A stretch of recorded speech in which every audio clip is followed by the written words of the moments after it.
So we've seen in our earlier tutorials how to create from the primary colors a lot of mix of colors till here.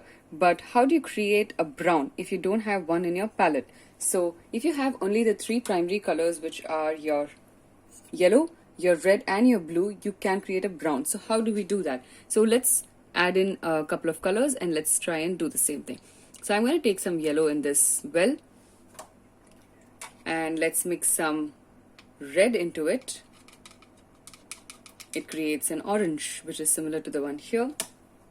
And now I'm going to wash my brush and pick some blue and add it to this color and mix over here. And you can see that it has created a dark brown. So now you can create multiple shades of brown depending on how much of each color are you mixing together. So in this, if I now add some more yellow, which is on the side of my well, it will become a lighter version of the same color. Let's add some red into this. So when I add some more red,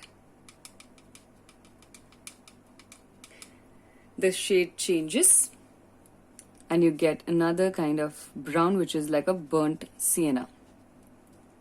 So it depends now completely on how much of each color you're adding, how much of yellow you have mixed, how much of red and how much of blue you mix. So you can create multiple shades. Here I mixed more red, less blue and more yellow, and I got a lighter version of the brown. So create a lot of browns with your existing three primary colors. This is in watercolors that I have created this, but you can try the same thing in any other medium that you have. Hope you enjoyed creating your colors. Bye.